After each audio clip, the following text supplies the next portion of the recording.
Hey, I'm Dustin. And I'm Steve. Welcome back to the Wedding Photo Hangover podcast, the finest phototainment in the world. We are an irreverent look at photography. This podcast, like aspirin, will help you recover from your wedding hangover. Dustin, before we get started with the show, I got to know one thing. Give What are it to your me, thoughts Steve. on breakfast in bed? Breakfast in bed. Now that I have children, one of which sleeps with us, whole other subject right there. Hey, I know the feel. I am very anti-breakfast in bed because I'm also very anti-laundry, and typically breakfast in bed leads to needing to do laundry.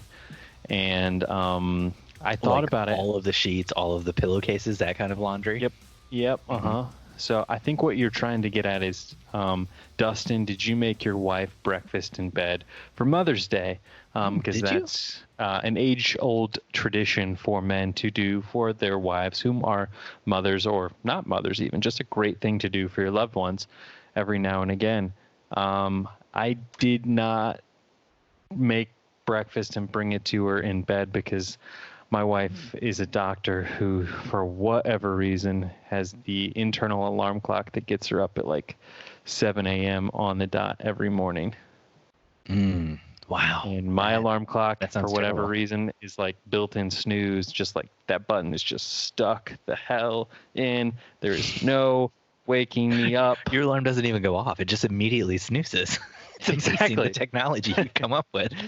It's a psychological technology. It's a Mhm, new yeah. era of technology. You open up your iPhone, you set a bunch of alarms, and then before you go to bed, you're like, I'm not going to wake up anyway. You just turn them all off. So then they're still there, like phantom alarms. So then when somebody asks you later, you're like, it must have gone off and I must have snoozed it or dismissed it because no. it is showing as up as grayed out, and I did put it in last night. Steve, just to give you an idea how bad that is in all reality and all joking aside, my alarm went off the other morning, and my daughter, my wife's like, Dustin, your alarm's going off. It's time to get up. And my daughter turns to my wife and says, no, Mommy, it's only the first time it's gone off. Daddy can still go back to sleep. Because she knows I always set 2 alarms. But those minutes between like the first time it goes off and the second time it goes off, so sweet. So sweet. But then, you know what's even good too? When you wake up on that first alarm and it's like, oh my gosh, I just got like 10, 15 extra minutes today. What just happened? How am I awake already? What? And you get like a whole jump start on the day and your whole day's great. But those sleeping minutes, very good. So did you make Jennifer breakfast in bed for Mother's Day this year? No, I did not. I planned on doing it, but she woke up at the same time as me. So I just made her like brunch, did like a little potato hash with like a fried egg and some avocado. Yeah. So this is what I did. I went to bed the night before thinking, okay, tomorrow's Mother's Day. I know myself too well. I won't wake up and make my wife breakfast in bed. So you just took 2 toaster strudels out of the freezer, put them in the toaster, and left a note out that said Happy Mother's Day. And I said, which this is when you wake up. I have no idea what's in our fridge downstairs because I don't do any of the grocery shopping or any of that. So I don't know what the inventory situation looks like, but I do have Grubhub. Nice. So I pre-ordered breakfast to be delivered the following morning. And then I ran downstairs before my wife and I said, let me make you breakfast. Got the Bob Evans from the front porch, took it all out of the plastic trays, put it on the plates. How long had the Bob Evans been sitting on the front porch? I timed it. Timed it perfectly. Nice. Minus the fact that the Grubhub guy took it to the wrong house first, got a text from my neighbor saying, did you send us Bob Evans for Mother's Day? Which I quickly said, no, I'll be right over, and got my food. And I love this. Yeah, and so I put it all out on the plates and everything, and my wife comes down because I brought my daughter with me to tell her, like, oh, we're making Mom breakfast. And my daughter was like, I want to make waffles. And I'm like, shit, I only ordered pancakes. And so then she's like super upset. Charlie's dream? Yeah, because she was like, no, I want to make Mom waffles. And I'm like, I only got pancakes because normally 9 times out of 10 you kids only eat pancakes. But needless to say, everybody ate the pancakes. They were delicious. Mhm. And, Then they tasted just like you made them. exactly. Corinne was like, "These are the best pancakes you've ever made." I was like, "I know." I made the kids protein pancakes on Mother's Day. Like I did like the whole brunch thing for Jen, and then I went to make the kids pancakes and bacon. Oh yeah, there's bacon too with that hash and the fried egg and the avocado that I made for Jen. Fried avocado, right? Turkey bacon though, but still better than nothing. So yeah, I made the kids pancakes, and the only thing we had was like a protein pancake mix, and like they just come out and they're like twice as thick as normal and just dense, incredibly dense. And both of the kids were able to eat one but not two. Now I wanted to ask you about breakfast in bed though, because I was thinking about it, and I hate breakfast in bed. I hate it. Yeah. I'd much rather have like breakfast 30 minutes after I wake up. But like the whole thing where like a tray comes to you, you are in bed. You are now expected to like wake up, sit up in the bed, balance the tray on your lap and eat. And the worst part of all this is it's first thing when you've first woken up in the morning. You haven't brushed your teeth yet. You still have like all that tooth bacteria. Like how do people eat before they brush their teeth in the morning? Like you just have a foul mouth of bacteria. Oh, disgusting. I brush my teeth after breakfast because I don't want to spend my day with a breakfast bacteria mouth. Grows on your teeth overnight. When you wake up in the morning, you have just like this disgusting, nasty, foul just to be clear, listeners out there, disgusting mouth. There is a global pandemic going on, and Steven is worried about his post-sleep mouth stuff. Yeah. Well, I mean, I brush first thing in the morning because I don't brush at night. Oh, you gotta brush at night. What are you, a monster? God. Dustin, we got some follow up from last week.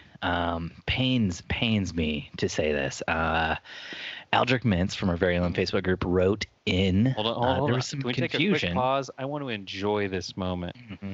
Yeah, there was some confusion. Okay. You asked me a question about shutter speed, and I said I didn't really know. And then I might have gone on a rant. I'm not certain. Anyway, the important thing is I was very wrong. And you were what? I was very wrong. Aldrich writes in and he says double shutter speed to frame rate is the digital equivalent of the 180-degree shutter rule. On cinema cameras that shoot real film, the shutter speed is adjusted in degrees rather than shutter speed in fractions of a second. The 180-degree shutter is equal to twice the frame rate and has become the standard in cinema. It's what the eye is used to seeing in movies. Most, unless you're purposely breaking rules. The easiest way for photographers to think about this is thinking that at 24 frames per second, you are taking 24 photos. The shutter speed is the same as in photography. You could shoot a pose portrait at 1/50th of a second and not notice a difference. But if you tried to shoot action like a moving speedboat, it will be a complete blur.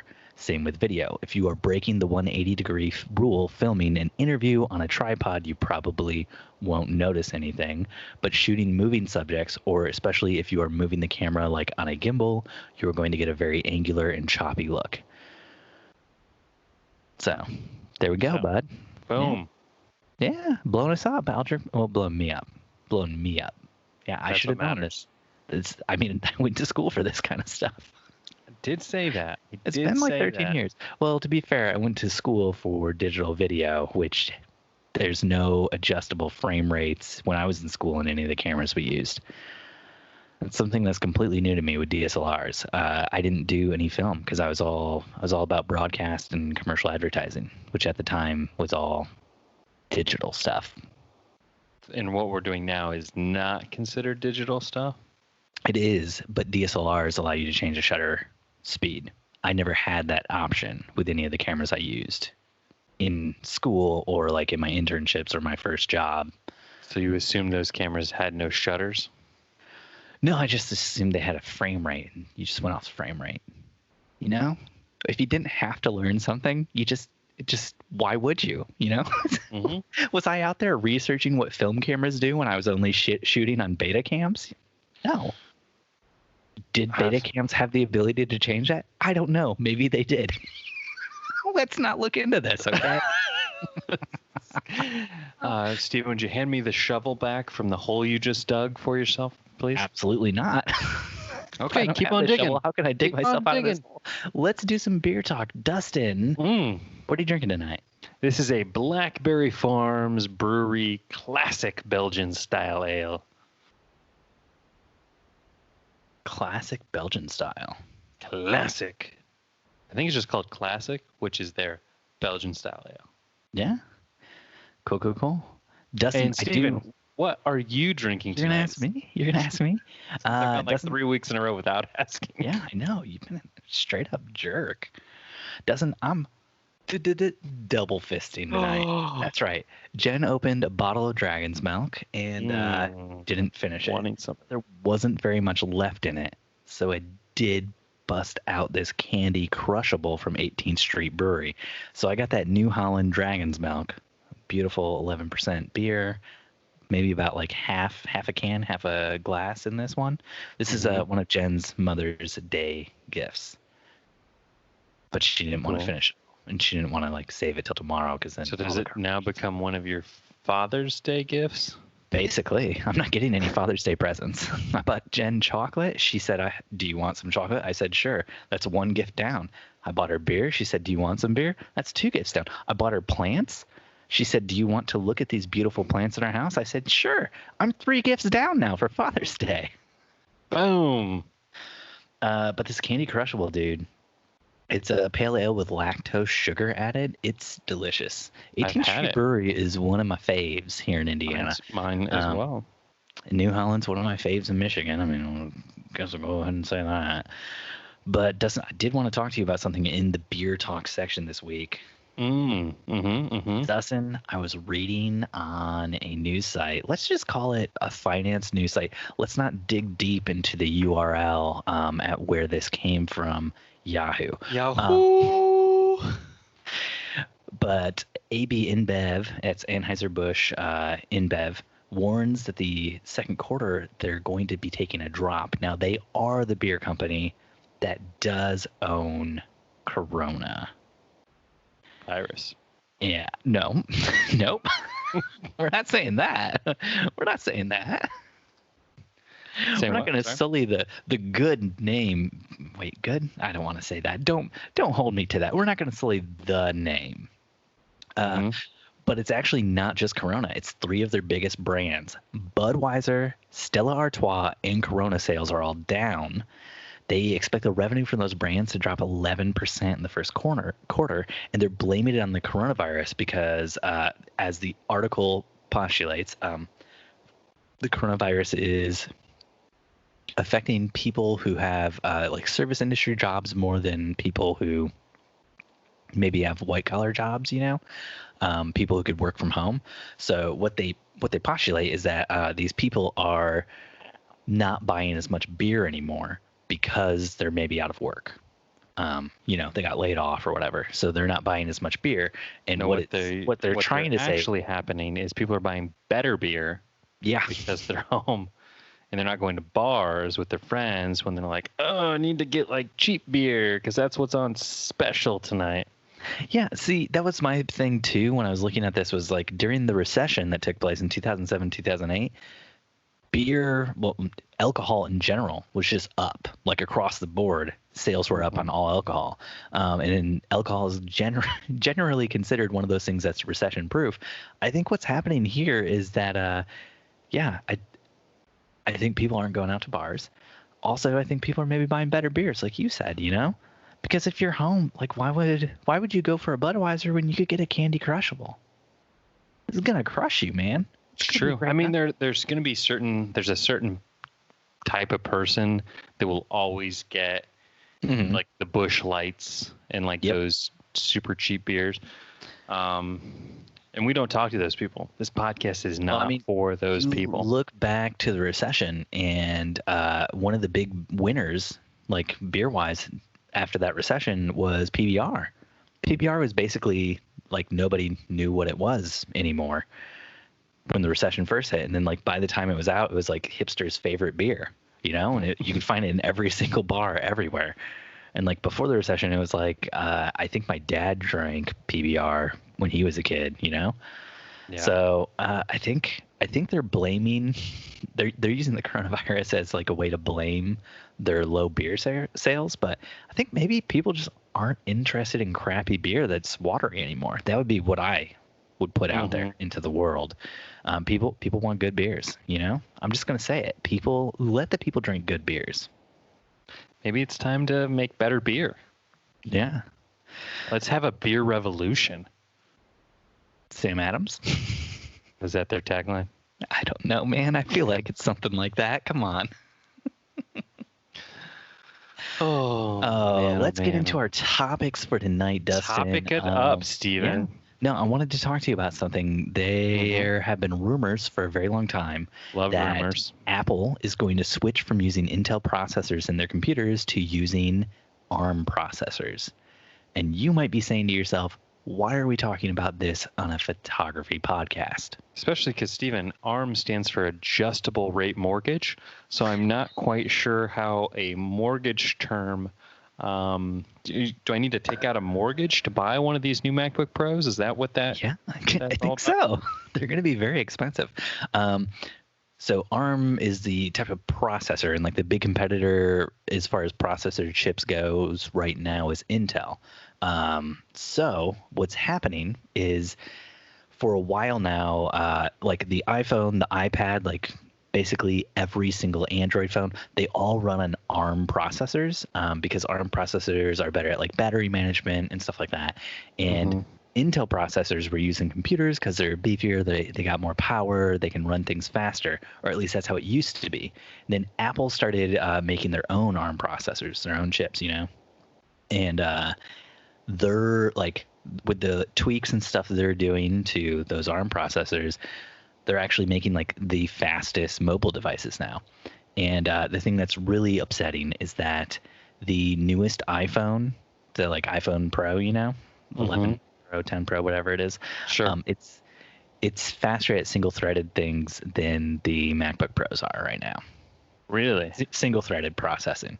So like for pros like us who are going to be doing stuff with like Lightroom, maybe Final Cut, maybe Adobe Premiere, you know, stuff like that, that's going to be a lot of multi-threaded processing that goes on, which is why we would still need, why we would still need a computer that can handle, like, has better multi-processor speeds. But it's kind of embarrassing that like the newest iPhone is faster, you know, than like your lower grade iMacs and MacBook Pros. Or is it lower grade or is it higher grade? I don't know. But they're faster than computers. That's the important thing, which is ridiculous because, you know, they're so small and tiny. So Apple has been like rumored they're going to move over to ARM processors, which is huge because like the last time Apple did this was when they moved from PowerPC to Intel, and it meant almost like all of the apps that were made for their computers had to be completely rewritten to run on Intel processors, which means that if the new MacBook Pros have ARM processors, all of the apps that are out right now are going to have to be rewritten to work on ARM processors, or Apple's going to have to build some sort of program that allows you to run like things made for Intel on ARM as like a transitionary thing, and then after a while they'll phase that out and just all new apps have to be on ARM. This affects us because this means if we're going to go out and buy new computers sometime in the next year or two, we would, if we're sticking with Apple, want to buy ARM computers because that's going to be the future. All of the apps are going to be running on that. And if you buy something with an Intel processor, you know you're kind of dating it because it won't last as long as something with an ARM processor. So that's why good thing I just returned my new MacBook Pro. Yeah, it's a good thing you did that. Just now, returned it or you have it now, and you have it, or it's gone, it's back, and you're not getting it back. Like you were returning it because it's broken. I returned it. I am not optimistic that they're sending me a new one because it's a refurb, and there are no other identical versions of that in the refurb shop. So I'm not sure what the policy is if they don't have another refurbished version like that. I assume they just refund your money and say tough cookies. Or they just, you know, throw one together. You know, they got some spare parts and pieces lying around. What's the big thing that makes yours so different? The SSD? It's fully loaded. The SSD or what is it? Yeah, well, it wasn't completely fully loaded, but pretty close. 2 terabyte SSD, 32 gigs of RAM, and then the fastest, most powerful processor they offered for the MacBook Pro series. Yeah, so if they have anything in the refurb shop that has that fastest, most powerful processor, then they don't even currently have any the 16 RAM and inches SSD in the refurb shop. Oh man, it was a 16-inch. Nice. Yes, so jealous. So jealous. This must be an amazing computer. Yeah, it was for the 10 days I had it. Nice. Sorry, bud. Lightroom was so fast for 30 minutes at a time, and then it would shut down the exactly. I'm glad they at least took the computer back, you know? Because you made it sound like they might not. They were telling you to uninstall your software and then reinstall it. So. I did all that. Oh, wow. So they wasted a lot of your time. That's great to know. That's why I was like, hopefully they wasted probably altogether like 4 to 5 hours of maybe even 6 hours of my time. Mm-hmm. I would think they could at least just give me like a new computer at the refurb price. They might do that. We'll I've heard see. many stories about Apple doing stuff like that before. I hope they do for your sake. But I'm going to call tomorrow and see what's going on. Alrighty. Dustin, I got another thing for you. Mm-hmm. So not all wedding photographers are spending their time in quarantine the same way. Most wedding photographers are the same. Not all quarantines are the same. Most wedding photographers we know are stressing out about the shoot and share contest right now. And as far as I can see from the Facebook group for shoot and share, it's a lot of people talking about how they're letting their 3-year-old vote on photos and stuff. And isn't that what it's for? Yeah, I'm very glad I didn't even submit a single thing this year. I feel like mentally healthier because I didn't. How do you feel? Did you submit anything? I didn't even know what was going on. That's what I love to hear, buddy. I love it. I love it so much. Oh my gosh. I've seen so many people sweating it out too, talking about how like, oh my gosh, I don't know if any of my photos made it to the new round. I'm just waiting to see if I get a heart, and I'm in like panic mode until I do. And it's like, just relax. Like it's panic mode or pandemic mode. Pandemic mode. Well, yeah. It's like your mental health is already destroyed enough. Like, why do we want this? Why do we want this quarantine, this whatever's going on in your state, your country? Why do we want to put this contest that's meaningless and does nothing for you on top of that? Who knows? Anyway, one wedding photographer decided to do something very useful with their time. Mm-hmm. They took an online archaeology class. And while in this online archaeology class, Dustin, guess what they did? They may have discovered another Stonehenge-like structure. Really? Where? Ohio? Yeah, in Ohio. That's right. That's where all the henges, the famous henges, are built. Those the stone ones, you know, in Ohio. Similar to the coal henges of West Virginia. Yeah. So apparently, this wedding photographer was going through satellite images of the Earth, found something that looked kind of like a circular formation of like brownness, like the plant life was like brown, which is kind of like how they can tell that there might be something going on. Looked at like a different sort of imaging thing that wasn't like, you know, the actual plant life. It wasn't like an actual picture, you know, it was like some sort of weird imaging thing that can tell like what's under elevation levels or what's under the ground. I don't know, man. I'm not an archaeology student. I don't know what this is. But when they looked at the other one, it was I should have. When they looked at the other one, it was like even more like, oh my gosh, it is a circle. It looks like a henge. So I just thought that was really cool, dude.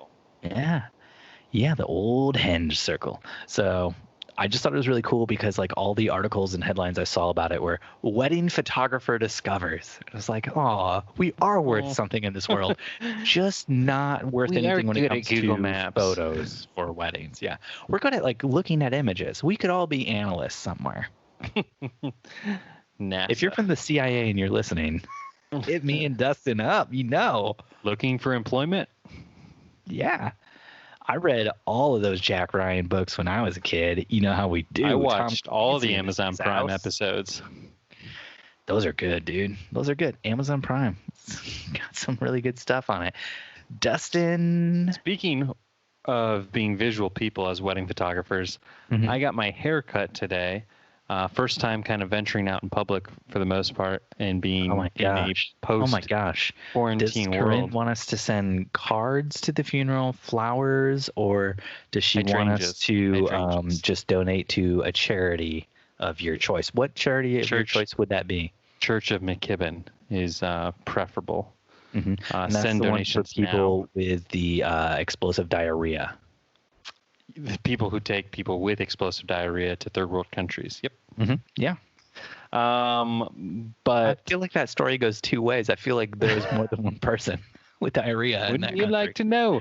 Got my haircut today, and everyone, of course, we're all wearing masks, and didn't realize how reliant I am on seeing people's lips to fully engage with conversation, and it's just something that I think.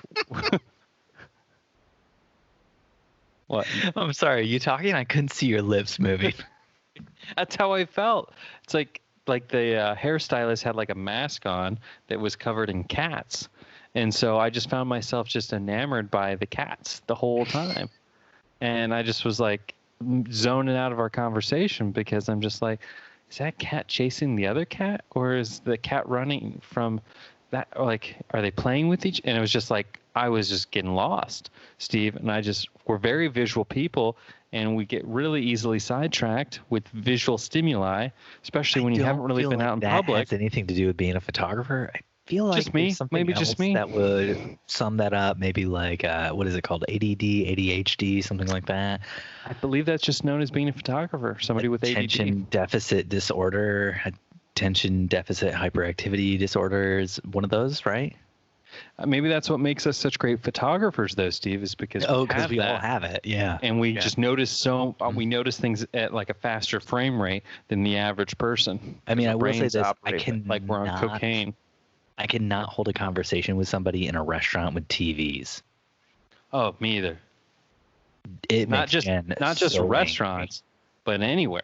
Anywhere with the TV. It doesn't matter if the TV's on or off. I'm just staring at the TV. I love that glass. You know what I'm saying? Sometimes I just pull my iPhone out even after the battery's dead, and I just stare into the blackness. You're so creative. You start imagining what shows or videos could be on I could be watching. That would be more interesting than the conversation I'm having. Yeah, that's exactly what I'm doing. No, I just oh man, it is so hard for me to pay attention when there's like flashing lights or anything moving around me. Like I'm constantly like swiveling my head. Yeah, no, I get that, but that has nothing to do with being a photographer. It has everything to do with it. It has nothing to do with it. Keep lying to yourself about that. I always do, Steve. I always do. Yeah. I mean, have you tried talking to anyone with a mask yet? Yeah, dude. If I've had to go like the grocery store. I went to the grocery store the other day, and 75% of the people there were wearing masks. And I was like, Indiana might be dumb enough to reopen when they really, really shouldn't. But at least like the people who live here seem to be like, oh, I'm going to wear a mask and I'm going to stay 6 feet apart from everybody. And I'm going to yell at people who get too close to me. Like, that's what I love. That's what I love. Indiana's supposed to be like this nice, polite place where like people just push you over. And that's not happening right now. People are like, hey, you need to move back. You need to move back. I like it. Yeah. It makes me feel like I'm in New York. It's wonderful. Well, did you hear about the ice cream shop in Massachusetts that reopened over the weekend? And they said that it was like prison had just opened the gates. People were lined up around the block to come inside this little hole-in-the-wall ice cream parlor that the owner said that people were being so rude to the people who worked there that he just, after the first few hours, he just closed the doors and locked them. Wow. There was a restaurant that opened in Castle Rock in Colorado. Colorado is still on a all businesses have to be shut down sort of thing. Restaurants are able to do carry out, orders, and that's it. And this restaurant in Castle Rock opened up and was just like, hey, come sit down, have a Mother's Day meal with us. And they are now shut down. Forever? Yeah, like the Colorado Board of Health or Health Department or whatever said that they were in violation and they were actually causing more harm to the public than they were helping. mental health wise or whatever, I guess. And they shut him down for, I think it's at minimum 30 days or something like that. So just unable to do like carry out now because we can't trust you health regulation wise. What's like the health inspectors who go to food places called? It's that department. Food safety? I don't know. Yeah. Health department, I think. Yeah, cool. We all knew what I was talking about. We're all people here. Yeah. Oh, Dustin, I wanted to talk to you about a weird rant I saw in a random Facebook group. Tell me about it, Steve. I'm going to keep this person's name anonymous. Let's call them Pablo. Morning all. Pablo here, I guess. Pablo? Really? That's what you want to go with? Escobar. Okay. Really? Escobar. All right, morning all. Some of the work I see is absolutely amazing. Everything that's in quotations, I'm going to say with like that weird voice. So some of the work I see is absolutely amazing. And I know this has taken many years of experience to achieve what some of you guys regard as perfect. But you all probably started photography with either a point and shoot or a cropped camera. It seems a lot of photographers are hiding their actual photography skills with Lightroom and Photoshop and this strange obsession of presets. Instead of saying your photos look amazing, it should be you're really good at Lightroom and Photoshop. Is this to compensate for poor photography skills? Has anyone got real photos without much, if at all, any editing? Or do we all live in a world where every woman is a size 10 and men have great abs with sun-kissed skin? I understand you guys regard this as art, but there's only so much glitter we can put on it until it looks a little overdone and no longer becomes natural. Dustin, how does that make you feel? I just want to know why he keeps looking at photos of me. I feel like he's stalking me. That's first thing I thought of. But I'd like to see Pablo's photos. Dustin is a size 10 woman, just like you said. Full of glitter. Yeah. With great abs that are sun-kissed in skin that's sun-kissed, I mean. Yeah. Just my abs are sun-kissed. The rest is pale. Is a good, clean pale ale. Dustin actually goes out and he puts sunscreen everywhere, and then he also puts on like a long sleeve shirt, a mask, sunglasses, a hat, pants, and then he has like a shirt that he's cut the abs out of so he can just tan the abs. You're talking about tanning like sun-kissed. I think like sun-kiss, like the orange pop. Like somebody who's just like squeezing sun-kissed oranges. Yeah. That's what I thought. Yeah. Just pouring sun-kissed oranges on me. Better yet, just pour some Sunny D on you, I used to live on that. I have a feeling I'm going to live forever because that's all I drank growing up. Yeah, a orange beverage. An orange juice-like beverage. That and Yoo-hoo. I will live forever. Oh, man. So I wanted to bring this up because I just thought it was so weird. It's obviously somebody who's very upset and disappointed, and maybe a little bit jealous of other people's work. And it just seemed weird to me that they were like, you all probably started photography with either a point and shoot or a cropped camera, and now you all use Lightroom and Photoshop. And it's like, does this person not understand that like you can use Lightroom and Photoshop if you're taking photos with a point and shoot or a cropped camera? Like having a full frame camera or a medium format camera has nothing to do with whether or not you use Lightroom and Photoshop. It just seems use Lightroom with your weird. iPhone photos. Yeah. So Dustin, how often do you take your iPhone photos into Lightroom? This is all what I wanted to get around to talking to you about. Never. Never. I am too lazy.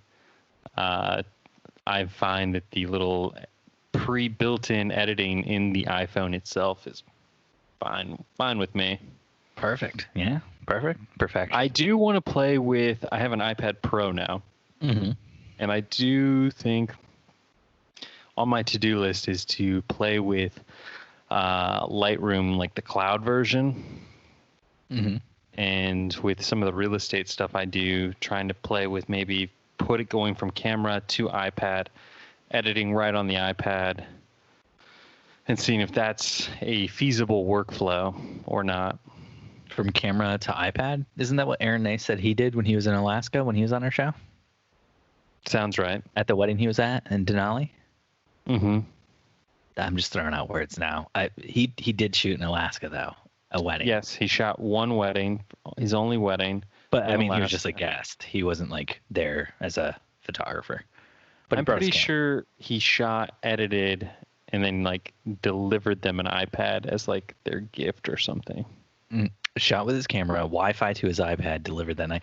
Did I ever tell you Jen shot a wedding with the iPhone 10 Pro? And then I never heard anything. So Jen shot a whole wedding with an iPhone and edited everything in Lightroom and delivered it 30 minutes after we left the wedding. Like on the drive home, she edited everything in Lightroom and then uploaded to Pass and delivered. It's crazy. Crazy fast. And what did the couple think? They loved it. Cool. I don't think they could tell the difference between those photos and the photos that we took with real cameras. Did she shoot it with just like the native camera app, or did she use native camera app, portrait mode? It was the iPhone 10 Pro, so she was like 2x the whole time. She mentions that like we haven't talked about this on the podcast, but like that video she made that went like up on Petapixel and a bunch of other blogs last week that Jen did. I mean, technically it's a video Jen and I made. I shot and edited the whole thing, but you did it all. She was the talent. No, she was the talent. She brought all the real information. But like when she's shooting with her iPhone 10 Pro, is that what it's called? Jeez, why do I not know this? Why am I like blanking on the iPhone this X Yeah. Pro? Yeah, the X Pro. But she shoots at 2x the whole time because the compression she just finds looks more like what she would want out of like a camera that she was shooting with, because we don't shoot wide very often. We're usually like 50 millimeters, maybe 35 is our widest on a wedding day. So you're like 50 all day long. Yeah. I don't. Jen and I don't really go to 35 for like portraits very often. I know a lot of other photographers do and they like it, but we're typically 50 or more throughout portraits. I go the other way. I'm like, 85, 135, 200. Yeah, I like that, man. 500, like that. Social distancing to the extreme. Oh, man, that reminds me. Jen did like a senior shoot because like now photographers can technically, get out there and work again as long as you're shooting outside and staying 6 to 10 feet away. So we had a senior session that contacted us that really wanted to shoot. And so she went and shot it the other day. And shot like further away than we normally would. I still have yet to pick any of the photos for her like I normally do. Quarantine's making it really hard to like focus and do work like I normally would. Trust me, I've got like 5 wedding albums I need to make, and I get that email from the couple and they're like, so just wanted to check in because we have more time. If we need to pick less photos, let us know. I'm like, oh yeah, it's looking so good. I've just got to like finesse the design. I'm like, Corinne, I need to go make this wedding album real quick. We've had stuff like that happen before. Hey, are our photos done yet? Yeah, no, they'll be over in like a few hours. Don't worry about it.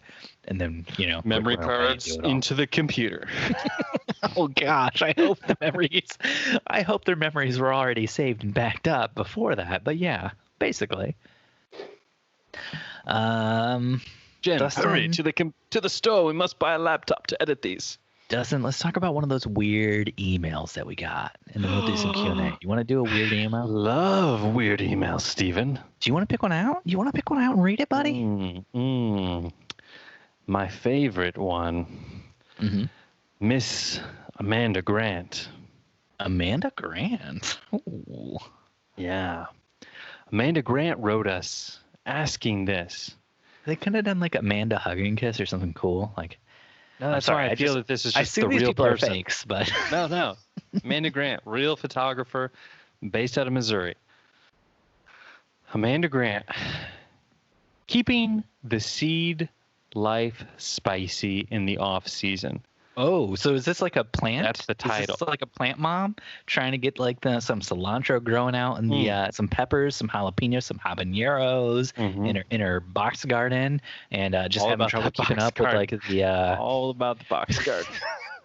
having some trouble keeping up with keeping that box wet during the photography I season. assume this email might be about our opinions on irrigation.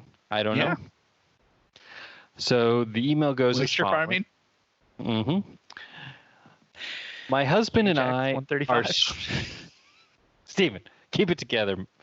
Drink your milk. My husband and I are struggling to keep the sex life going in the off season. All right, what does this have to do with gardening and seeds? I'm getting to it, Steven. I'm getting to it. It's just that he's so sexy. Oh, baby. When we're working, has he got those sun-kissed abs? We're making money in the off season. Dustin, does he got those sun-kissed abs? Is he pouring Sunny D on his abs? He's pouring Tropicana on them abs, Steven. All right. So pick it back up. My husband and I are from there. The beginning. From the beginning. My husband and I are struggling to keep the sex life going in this off season. It's just that he's so sexy. When we're working and we're shooting and we're making money in the off season, when we don't have as much going on and plenty of time for sex, there's just no interest. How do photographers keep the spark alive in the slower times? Rutherford, would you look at the calendar? How many hours do we have today blocked off for sex? Oh, 13, Rutherford. 13. 13 hours blocked off for sex. Oh, thank you, Rutherford. Could we cut that down to 0, though? I need to watch this creative live video. It's Gary Hughes. That would keep your sex life going, buddy. Oh man, I was just listening to their podcast the other day, and no, get back to our podcast. Sorry. We're making our own podcast. Well, I was Okay, thinking in my mind about Boo-Ray talking about his class in college about the way you pause with inflections when you read. And so I was thinking about when I read that, I could hear him in my head.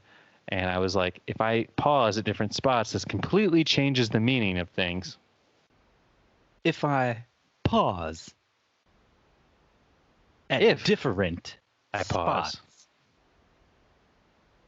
A well-timed pause changes everything, Steven. A well-timed pause changes everything. So, Dustin, how do you keep the spark alive in the slow times? Well, I mean, look at me, Steven. I'm having my third back-to-back child in the off season. I think anyone's an expert here. Wow. They call me Sparkles. That's how spark alive we are here. Are you taking a pot shot at me right now? Because I only have 2 children? Are you saying I'm not sexy in the slow times? Is that what you're saying to me right now? Just saying you might be slow in the sexy times is what I'm saying. Oh, that is true. I do like to take it very slow. Let's take it down to the slow jams. Hey, it's me, Steve, and I'm well-timed pod. here for the sex. And ladies and gentlemen, is that not working for me? Has 2 kids. Oh man, if that was my game, if that was my game, I would have 0 kids and 0 wives. In that order? Yeah, probably. 0 wife, 0 kids. Yeah. Okay.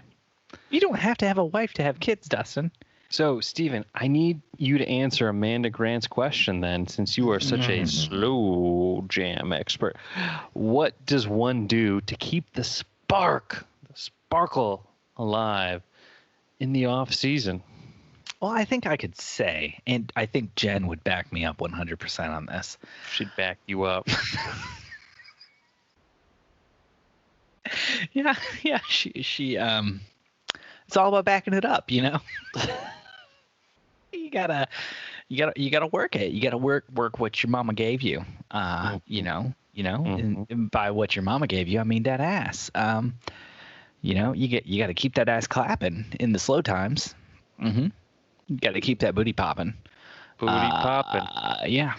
Or what you could do, just keep pretending to shoot. Oh. So you don't have any weddings, so pretend weddings. You pretend to keep shooting and pretend to keep having sex. And if you fake it long enough, you will make it. You got to fake it till you make it, baby.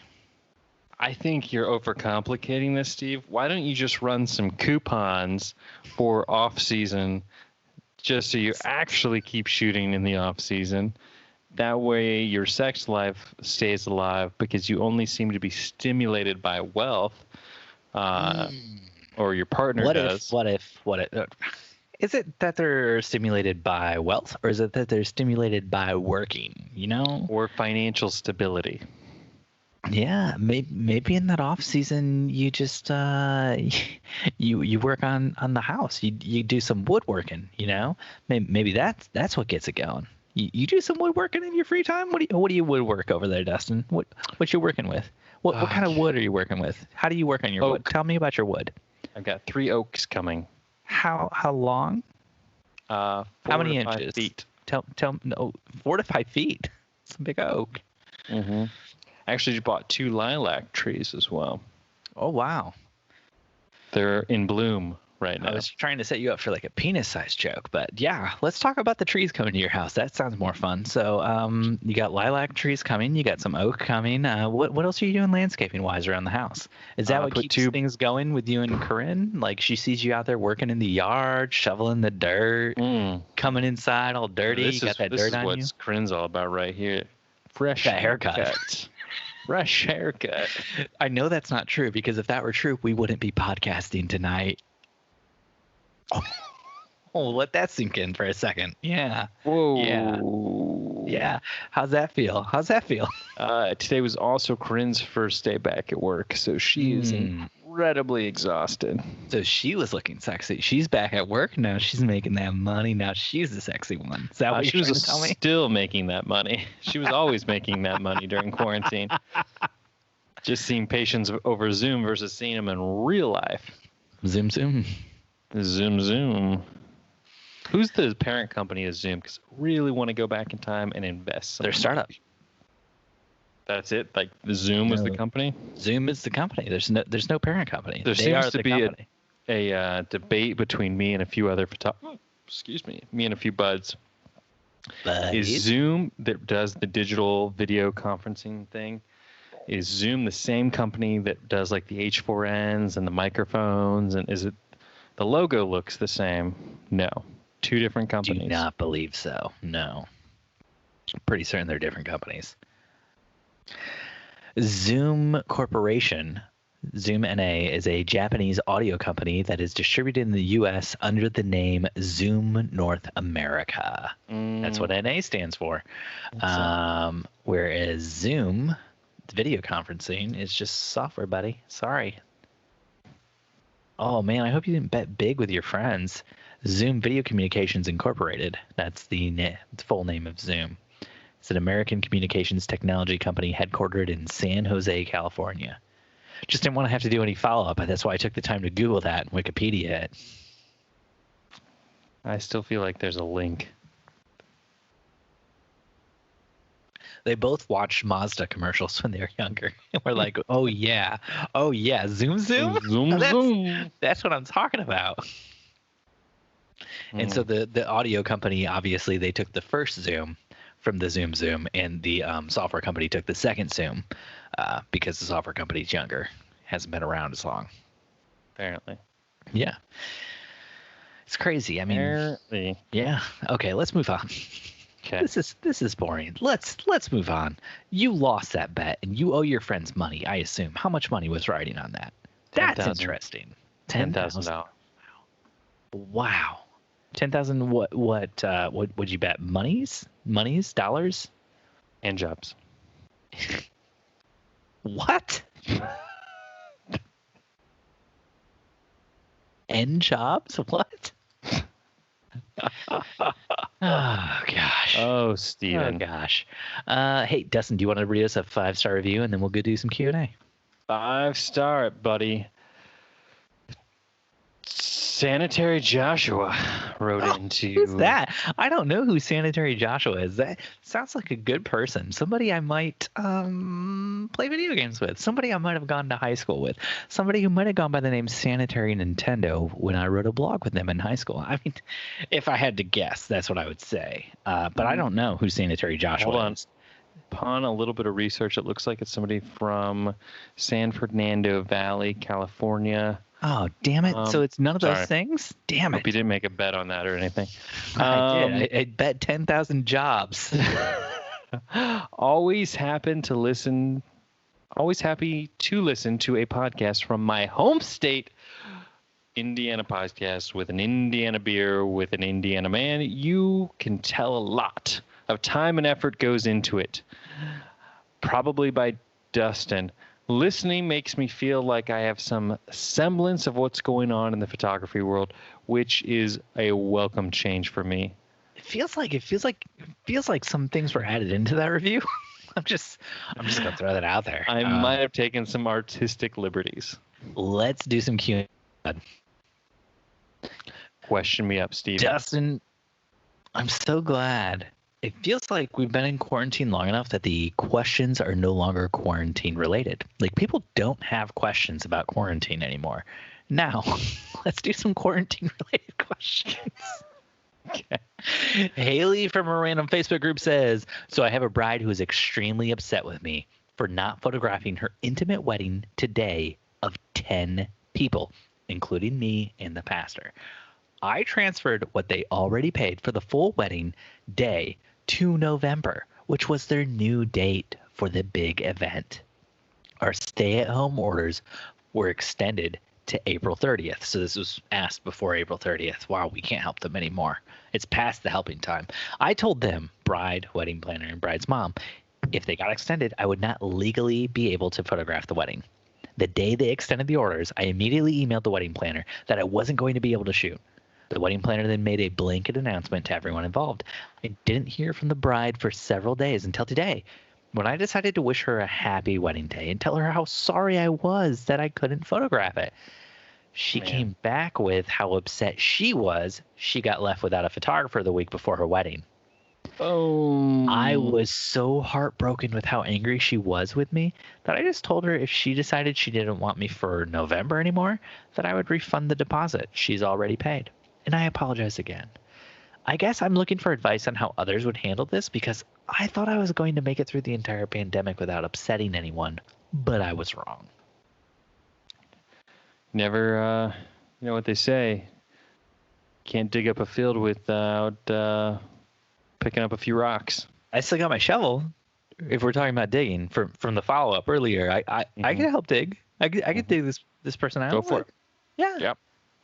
Yeah. Haley, just, maybe you shoot that bride a quick text and just be like, even if you did want me to shoot your wedding in November, I don't want to shoot it anymore because you're petty and you're terrible. And you expected me to work when we had a stay-at-home order and I legally wasn't allowed to work. You could have ruined my business. I could have lost my ability to work in the state in the future because of how terrible you are. Thanks, bye. If I could leave a review for my clients, I would leave you a 1-star review. And that'd be 1 star out of like 100 because that's how terrible you are. Haley, I want you to never talk like that again, please. I don't know what you're talking about because I talk like this literally oh my gosh. all the time. Someone's been watching too much Schitt's Creek. Steven. Wow. So Haley, this is probably the easiest thing ever, solution-wise, that I've ever come across with a question. I already gave the solution. Really simple. Here from me. Ask for payment. Payment in full. I got it. Haley, payment in full. Make sure, though, in your contract it states that if you are asked to do something illegal and you are prevented to do so, you don't have to give any kind of a refund, then just message the bride on the day of the wedding, hey, I'm using my one phone call to call you from jail. I'm so sorry I can't make it. And then just go back to bed, Haley. Just go back to bed. The mistake you made, Haley, was sending a text to your bride on the wedding day and saying, I hope you're having a great wedding day. Wish I could be there. What you should have done was send her a text on the wedding day and be like, I just talked to the police. They are coming to your wedding. I'm so sorry. All I did was ask if I could photograph it legally. And they asked me for the time, the location, the date, the names of the people involved. So you guys better hightail it out of there. You know? That's one way to get a bad review. Yeah. No. How are you going to get a bad review? You're keeping them from getting arrested by giving them the deets that they can't go through with this ahead of time. So that's like a buddy coming to a party that he knows is going to have weed and just saying like, hey, man, can I hit that real quick? By the way, my dad, who's a cop, is coming to pick me up in like 5 minutes. Might have said there was going to be pot. He said he was bringing some friends. All his friends are cops, by the way. That would be more like a buddy coming to the party and being like, oh, my dad, who's a cop, will be here in 10 minutes, so we can't smoke any weed after everybody else has been smoking weed for like the last hour.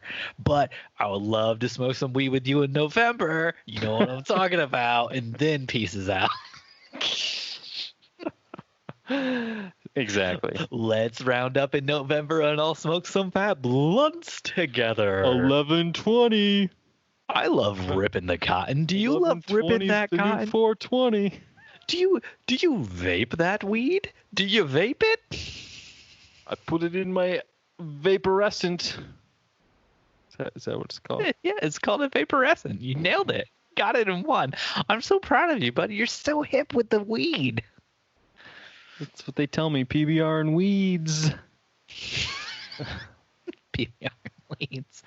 Christopher Manzek from our very own Facebook group says, my reaction when I see this post. Hell no. We won't touch a wedding in our market for under $2,000. Every other photog's reaction, and this is him exaggerating, OMG, I'd love to talk to them, please, Satan. Send my website over. We all started somewhere, but damn, the devaluing of the wedding photography is real. This feels like working for exposure, but with a small cash bonus kicker. Laughing so hard, I'm crying, and I've like tipped on my side emoji. So this begs the question, how gorgeous would the couple have to be for you to agree to shoot their wedding for roughly $1,000? Boom. Dun, dun, dun, dun, dun. How gorgeous, buddy? It wouldn't really matter to me. They could be any level of gorgeousness. It's all about the insides. So how gorgeous their insides have to be, buddy? Diamond laced. But that's where I do when I see those. So what Christopher is referencing is throughout numerous wedding photographer Facebook groups, there's always somebody that says like, hey man, like my Instagram friend is like getting married in like Salt Lake City, but she only has a budget of like $900. Comment your Facebook or your website if you would be interested, and then you'll get like hundreds or thousands of people who like flock and say like, oh my gosh, I'm available on that prime Saturday in June for under $1,000. And I think he's frustrated with the amount of people who would shoot weddings for under that amount. But what I would like to do is flip the coin. And I mean, I know right after I got out of college, to make like $1,000 on a Saturday right out of school, it's good money. Myself, just out of school, 7 hours on a Saturday making $1,000. Oh, baby, rolling around in that money. I'd have them give it to me in ones, and I'd roll all up and down my staircase. I'd have them give it to me in quarters and just, throw them all at me. Oh, put them in a dirty gym sock and beat me with them. Oh yeah, it's gonna feel so good.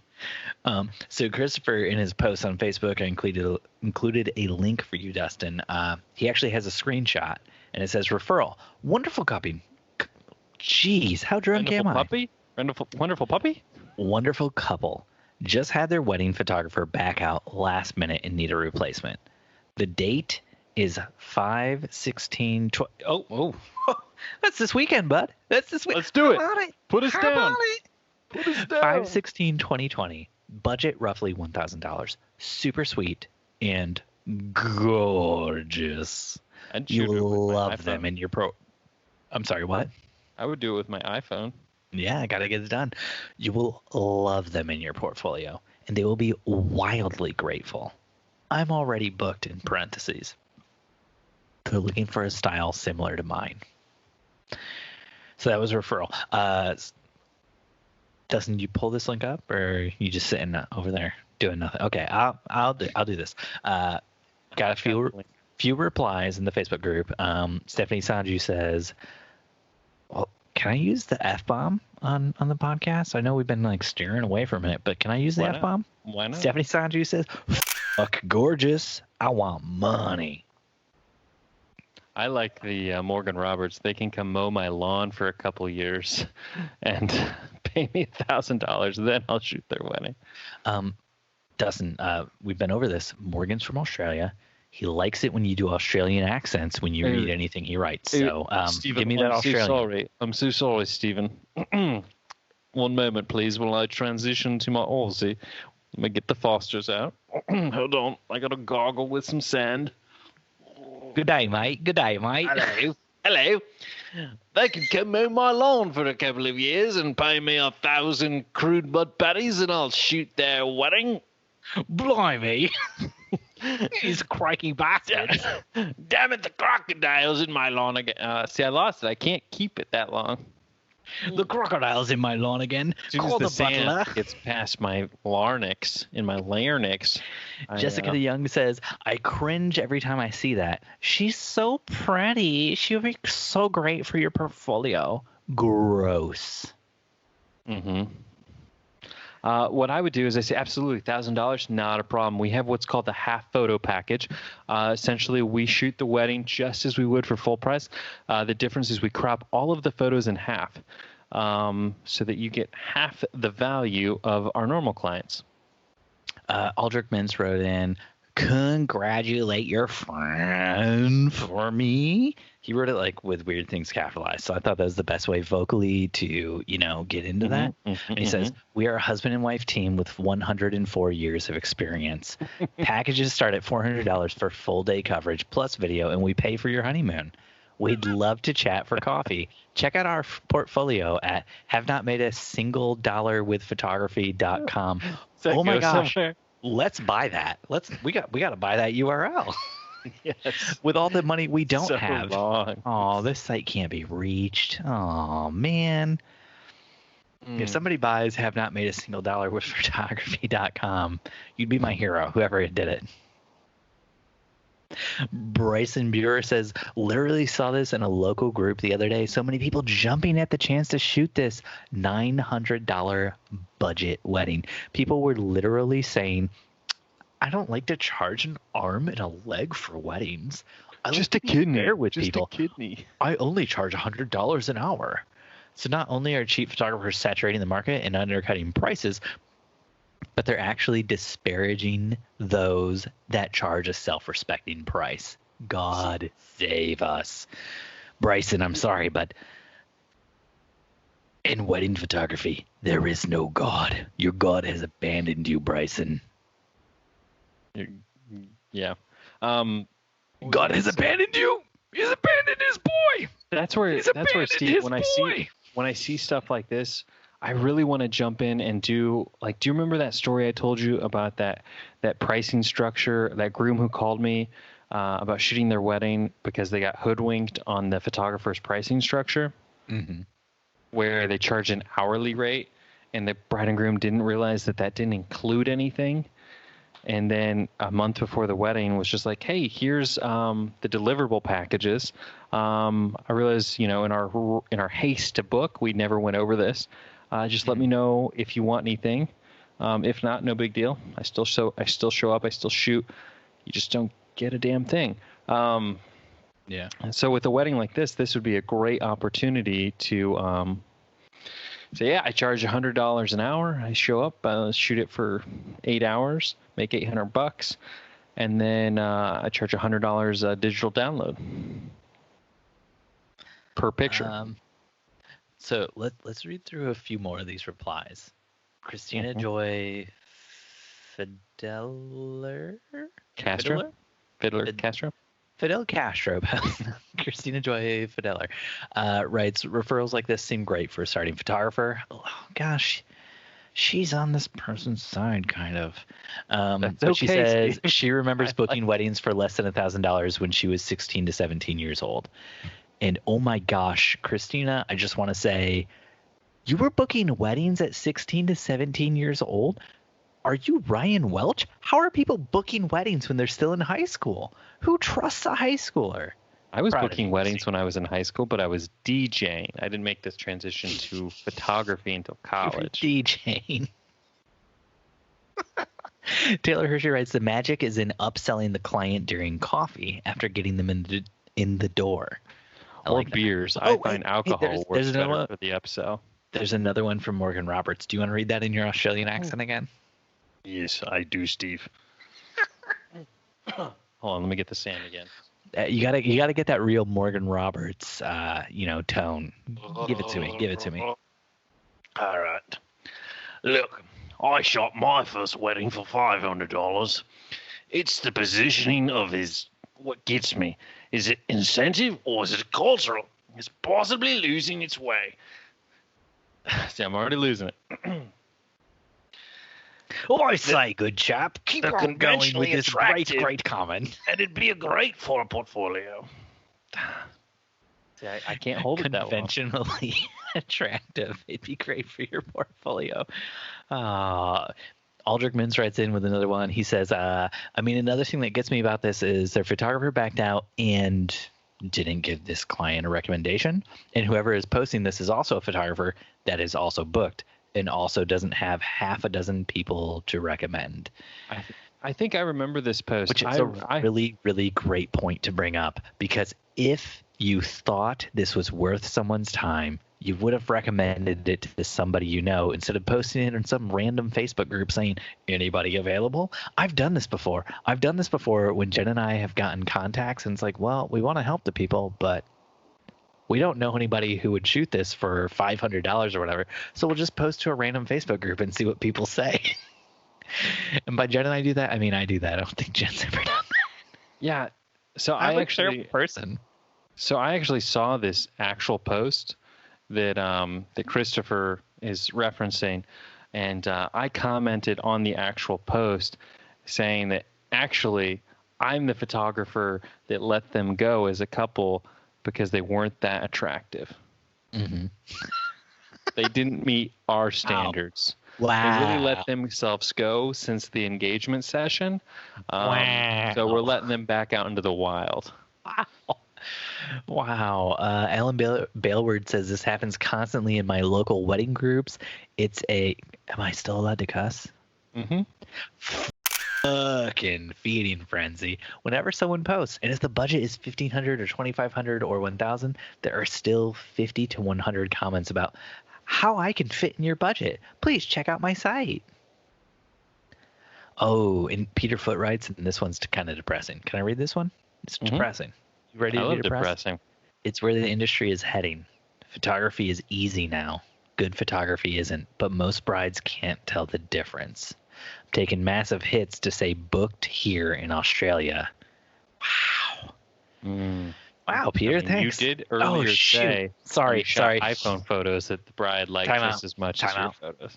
That was Australian. I forgot. I do say it's where the industry is heading, chaps.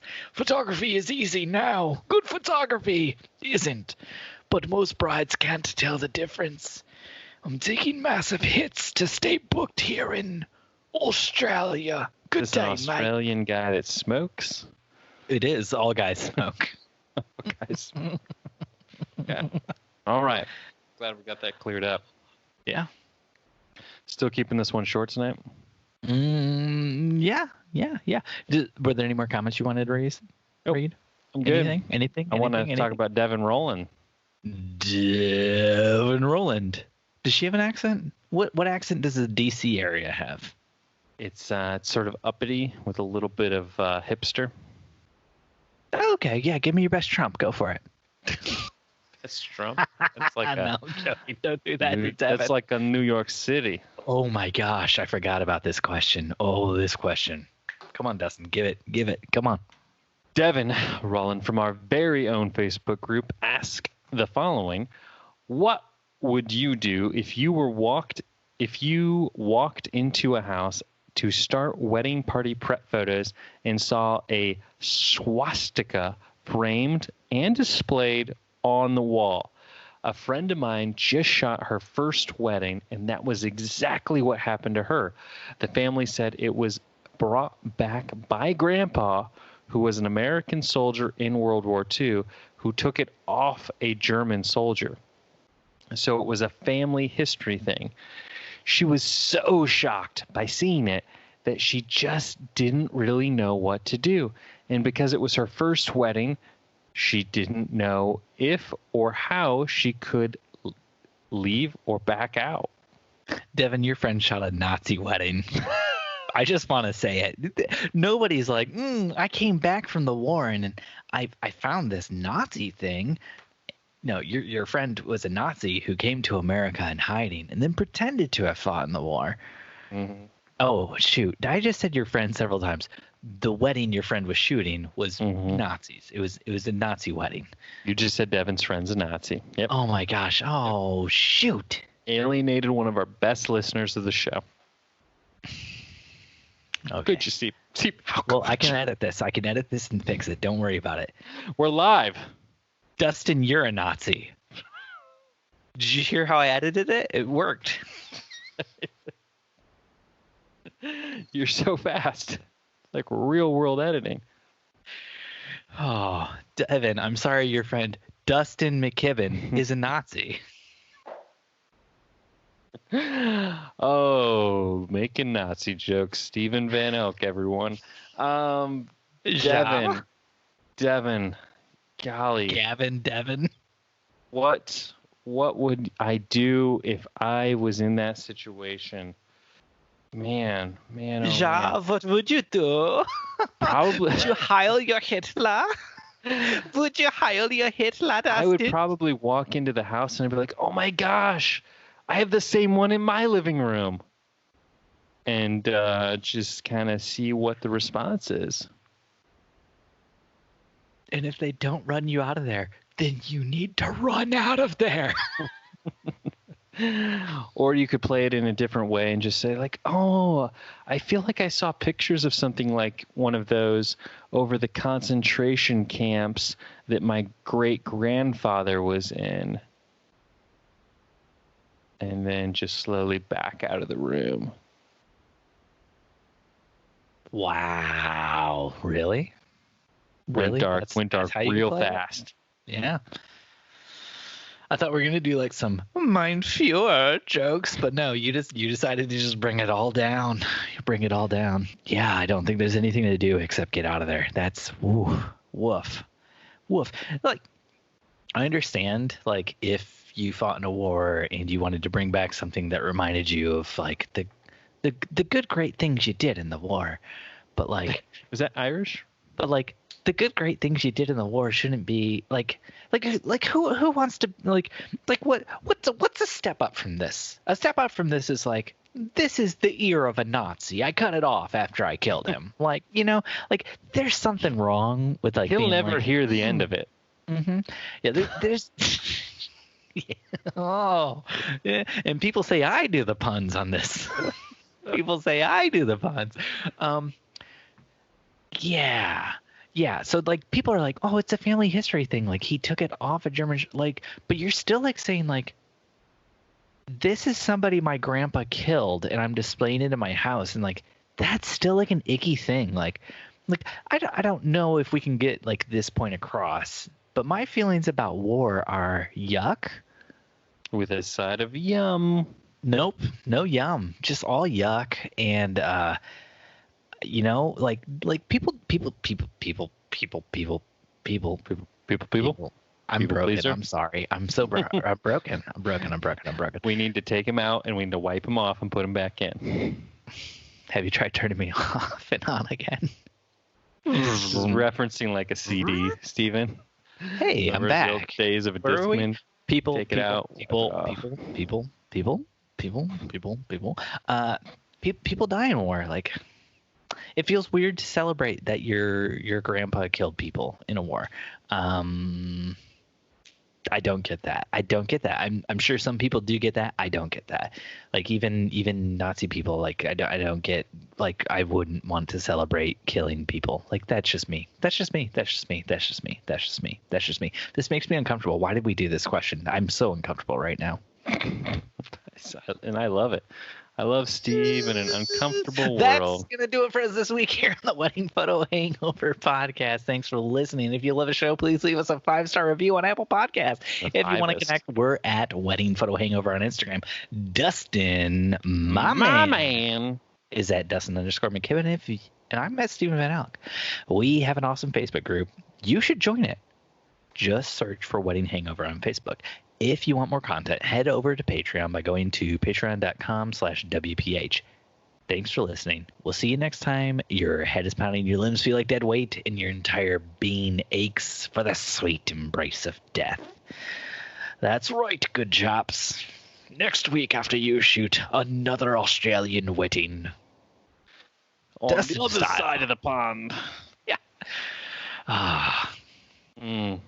So what are you up to, Steve? What have you been up to? Just, finding ways to make fun of Morgan Roberts more in this podcast. Do things that would piss him off. Yeah, That's all I'm absolutely. up to. Dustin, was it good? Was it happening? What? Sorry, I blacked out for a second. My anger. Was it good? Was it happening? How you do? I'm finishing season 6 of Bosch tonight, so that's happening. Boshing it up. But other than that, we have our first wedding post-pandemic. Because I don't know if you've got the memo, Steve. Pandemic's over. Trump defeated it. It's done. Really? For the state of Because, Indiana. For the state of Indiana. I seem to remember him, and we're just gonna give it away. We're recording this after Mother's Day. We're late on the record and late on the release. Today, Trump ran away from 2 women who asked him questions about the pandemic because he was so scared. I'm going to cut all that out more than likely, but yeah. Let's take that. So you're watching Bosch. You got a wedding coming up. How you feeling about that wedding, buddy? I don't know, man. I got to get back into the swing of it. I need to give the bride a call tomorrow and kind of go over everything. That's how you and Corinne keep the sex life going, swinging. We built a swing set in the backyard. Yeah. But more of that great pun work out of Dustin that everyone loves. It's just a cheap Lowe's swing set, guys. Don't get excited. Low puns. Don't get excited. But yeah. And then we have another wedding 2 weeks after that. So we're back to full, and then 2 weeks after that. And then 3 weeks after that. It's a busy summer.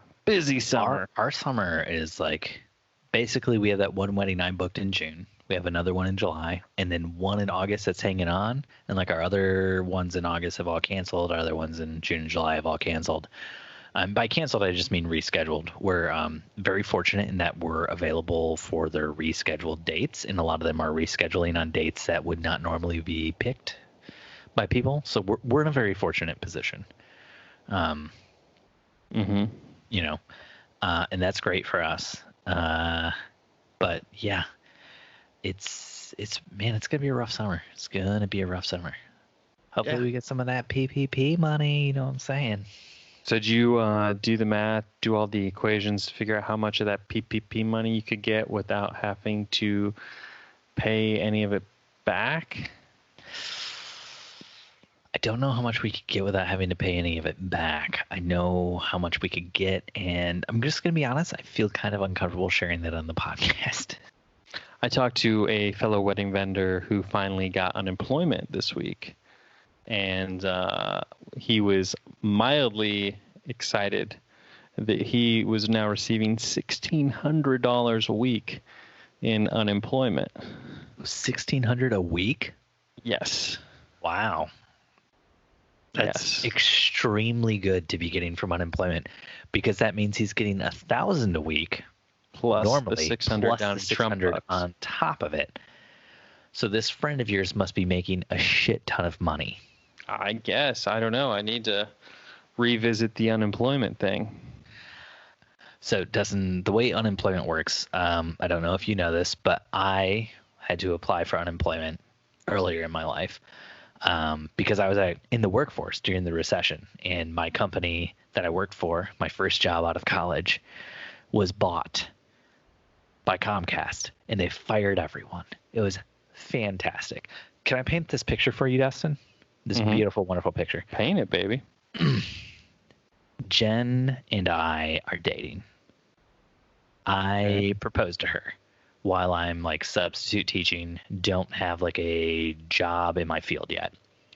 Get hired like a month later to do what I love, which is like writing, shooting, editing commercials for like a company that does like regional commercials. I start working for that company. Fast forward from there, that was like January. Jen and I got engaged in December. August comes, so that's 8 months later. That's when Jen and I get married. We go on our honeymoon. Delightful. You know, we go to a beautiful city in Mexico. We have a great time together, and come back from that. And that Thursday is my birthday. After that honeymoon, I go out drinking with all my friends. It's a great time, you know, just the most wonderful time of my life.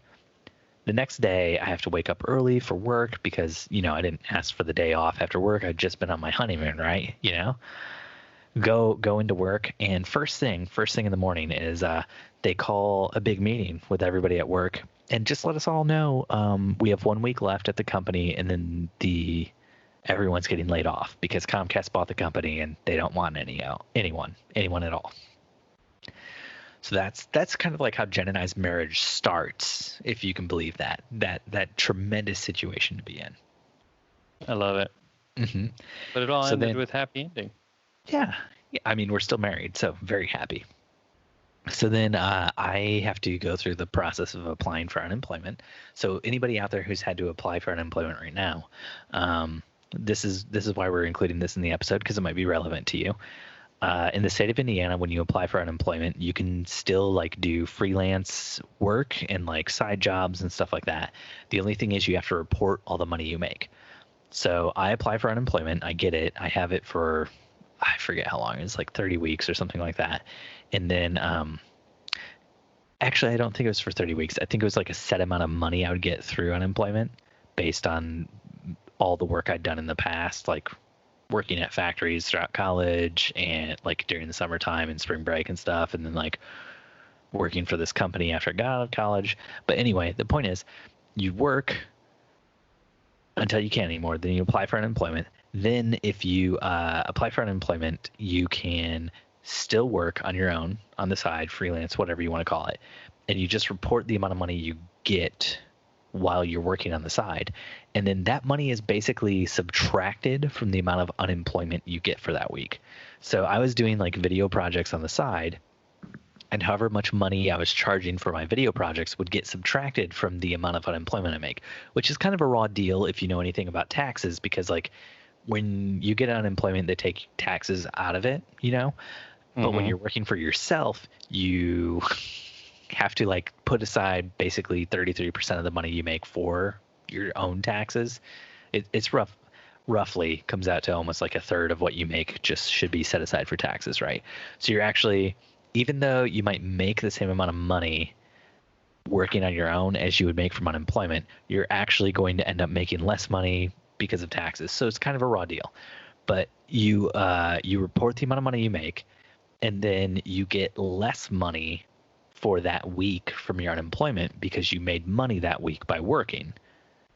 But then the like dollar amount of money you have that you would make from unemployment gets stretched for a longer period of time. So let's say like you're getting $1,000 a week from unemployment, you know. So you make $500. Now, instead of like you just losing out on that $500 for that week, what ends up happening is like you have a set amount of money. So then at the end of your like unemployment time, you have like another $500, you know, because you never got that during the initial time. Because the government wants you to be able to work, and they want you to work and like do freelance stuff and all that. So like they're not going to penalize you for it, even though you kind of are penalized because of the way taxes work and everything. But so that's just a little insight into unemployment. And also, if you do freelance work and you don't report that money, you can get in trouble, possibly face jail time, and like there's you know repercussions that come from that. So do report all the money you make right now if you're doing real estate, photography, if you're doing you know, if you're able to work but like not shoot weddings, but you could do like family sessions or something. Report all that money that you make. That's very important. But also like just know that like even though you're kind of getting screwed on like the tax side of things, like you will get unemployment for a longer period of time as a result of that. So it kind of works out in the end, but doesn't really. And also the thing with unemployment, at least as it's being done in Indiana, you get a certain amount of money every single week, and then you get $600 from the federal government because you're unemployed, you're self-employed and unemployed on top of whatever money the state of Indiana gives you. So when you see like a $sign amount in your unemployment that says like you've been greenlit for, I don't know, let's say $10,000 because of unemployment, right? And you're thinking, well, I'm getting $1,000 a week, and that's like $400 from your unemployment plus $600 on top of that for like what the federal government is giving you. So that's only going to last me for 10 weeks because I'm getting $1,000 a week. The way Indiana's doing it, I don't know how other states are doing it, but the way Indiana's doing it is that $10,000 means that $400 a week that you get is counted against the amount of money you get from your unemployment, like your total money. But the $600 you get from the federal government isn't counted against that $10,000. So you think like I'm making $1,000 a week, I only have 10 weeks of unemployment, but the truth is you have a lot longer than that because you're only making $400 a week from your unemployment from the state of Indiana, and the other $600 comes from elsewhere. So your unemployment will last longer than 10 weeks. So that's just like a little unemployment news stuff and how that works. Fascinating. None of that. I'm not an accountant. I'm not a CPA. I don't work for the IRS. So like, this is not like, you know, hand on the Bible. This is all going to be true in the end. But just something to keep in mind. Talk to your accountants about this. Mm-hmm. It is very, very important. Jen has spent like all day on the phone with our accountant and with the bank for like the PPP loan stuff. So get it done. Keep yourself sane. Keep yourself getting some sort of money coming in, whether it's from the government or from, if you can, from clients. I know it's really hard because a lot of clients don't want to do work, but peddle drugs on the street, whatever you got to do. You know, drug money is good money, man. You just got to launder it, right? Mm-hmm. Bring that cash in, stick it in your walls. You know what I'm saying? Loves a good cash wall. Yeah. So Dustin, what movies, what TV show, what good stuff? Anything else from you? Just what should the peoples be doing? Watch Sonic. We watched Sonic. You watched Sonic? Mm-hmm. Hey, I watched an earlier version of Sonic called Hop with my children. It's where James Marsden becomes friends with the Easter Bunny, another animated fictional character that James Marsden gets to interact with that has superpowers because they're an animal. Wait, what? What is going on now? James Marsden has a history of acting alongside CGI characters. That's all I'm saying. Oh, is Hop a real movie? Hop is a real movie where he like Russell Brand plays like the Easter Bunny's son called EB. And now Sonic exists where Sonic is played by Ben Schwartz, right? Mm-hmm. Mm-hmm. Oh, dude, Dustin, have you watched Middleditch and Schwartz on Netflix? No. 2 things I've watched this week with Jen. Middleditch and Schwartz. What is Incredibly that? fun. It's 3 episodes long, and they do like improv comedy together, and they just Okay. improv stuff. Episode 3 is about photography, and it's amazing. So they just like ask the crowd. It's like long form improv, and they ask the crowd for like stuff. First episode is about weddings, also amazing, and they like improv like their way through a wedding. Second episode's about law school. They improv their way through that. It's not as good because it's not as relatable for me as a wedding photographer. Weddings and photography, much more relatable for me, right? Third one is all about photography, and it's spectacular. But if you like improv at all, you should check it out because it had Jen and I laughing like the whole time through both episodes. It's a little NSFW, so if you got kids, don't watch it around them. I'll have to check it out tomorrow. But it's really funny. Middleditch, Thomas Middleditch from Social. No, not Social. What's it called? HBO show that you loved, Silicon Valley. Middleditch. That's Middleditch. He's the main guy from Silicon Valley. The main man. Yeah. And then Ben Schwartz is he's the worst from Parks and Rec, like the guy who's always like singing and doing weird stuff and just like completely and totally out of it. He's friends with his Sari's character. Oh man, Ben Schwartz is amazing. It got real weird because I went to a little bonfire the other night, and everyone was talking about Parks and Rec, and From 6 feet apart. Yep. And The flames were burning the coronavirus out of the air anyway. But yeah, and I know nothing about Parks and Rec. it's good, dude. It's so good. The whole joke is like they live in a fictional place called Pawnee, and like Pawnee is Well, I Muncie. know that much. I went to college, but it's like flipped upside down on the map. And then they make fun of Muncie the whole time, which, as somebody who went to college in Muncie, Indiana, and then lived there for several years afterwards, is very funny to me when they would make fun of Muncie, because I also felt like Muncie was terrible. Right. Yeah. It's But I a good love show, Muncie. man. It's Indiana centric. They go to Indianapolis. They Probably get they to love it the eventually. cold. You should watch it, bud. You should watch Is it on Netflix? I don't know. It'll be on Peacock. That's where it's going to be. Peacock. When Peacock comes out, you going to Peacock? Huh? You got Comcast over there? You got Comcast? You're going to get that Peacock if you got that Comcast. You get it for free? I think it comes with your subscription. I'm not 100% certain, though. Dustin, we should say goodnight because we still got to record. Steven doesn't save the world. .com. Good night, bud. Steve.